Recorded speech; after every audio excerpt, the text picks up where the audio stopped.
Le plus important, peut-être, rappeler que c'est les mains aussi, les gels hydroalcooliques sur les mains. La transmission se fait aussi beaucoup par les mains. On sait que c'est vrai.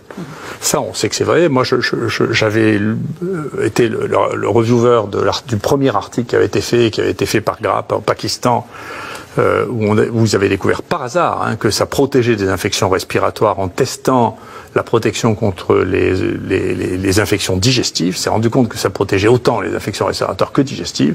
Moi, j'ai fait la même étude qui est publiée actuellement dans 2 villages au Sénégal où on a implanté le savon régulièrement avec le lavage. On a donné les savons, etc. On a une diminution spectaculaire des fièvres et des pneumopathies. Spectaculaire.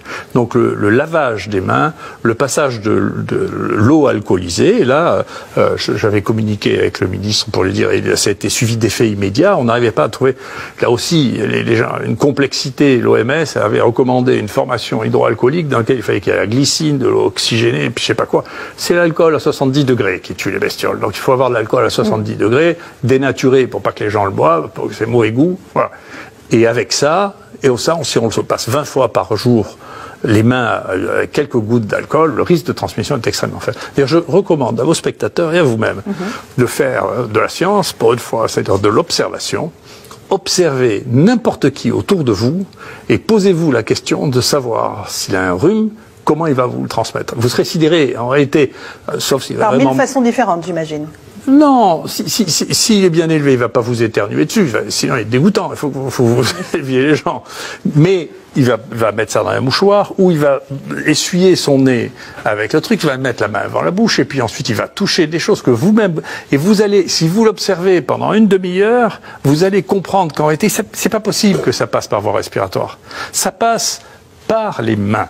C'est par les mains ou éventuellement par les vêtements, si les gens s'essuient sur la manche, qui est encore pas très coquet, mais c'est par les mains que ça passe. Si on observe, si on accepte de sortir d'une fausse science qui a 50 ans, on a leur montré des grosses images de gens qui font ils éternuent, c'est pas vrai. Voilà, c'est pas comme ça que ça se passe par les mains, et il suffit d'une demi-heure d'observation à chacun d'entre nous pour voir qu'il n'est pas possible que ça passe par autre chose que par les mains, et ensuite sur les objets inanimés. Professeur Raoult, est-ce qu'on se trompe de guerre sanitaire avec les masques et le confinement? On va en parler tout de suite. Est-ce que ce sont les nouvelles lignes Maginot? Encore une fois, est-ce que vous avez évoqué la peur, la panique qui cause plus de morts que la maladie elle-même? Est-ce vous évoquez une dictature hygiéniste? Si vous voulez, c'est pas le contrôle des comportements fait partie de l'organisation sociale aussi primitive que ce qu'on la connaît. C'est comme ça. Donc il faut relire Lévi-Strauss. Toutes les sociétés ont une organisation sociale avec des règles. Parmi ces règles, les règles hygiéno-diététiques, c'est la Bible, font partie de qu'est-ce qu'on mange pas. On sait très bien pourquoi il fallait pas manger de porc. C'est parce que le porc mal cuit donne des maladies dont on reconnaît tout de suite le lien de causalité avec le porc. Donc c'est un animal dangereux à manger cru en particulier. Pourquoi il faut manger cuit et pas cru? Quels sont les aliments défendus parce que ils sont possiblement empoisonnés ou parce qu'ils sont...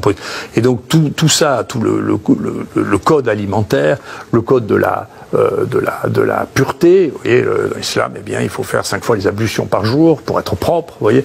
Tout ce code de l'hygiène, bien sûr, fait partie de la vie sociale, et en particulier pour éviter les intoxications et pour éviter les maladies infectieuses. Donc, ça fait partie de la vie qui est qu'on enseigne aux petits et qu'on enseigne aux enfants, et qui fait partie de notre société. C'est différent d'une société à l'autre, mais ces mesures d'hygiène, alors elles ont été intégrées dans un corpus religieux jusqu'aux époques religieuses, c'est-à-dire pour l'Occident jusqu'au XIXe siècle.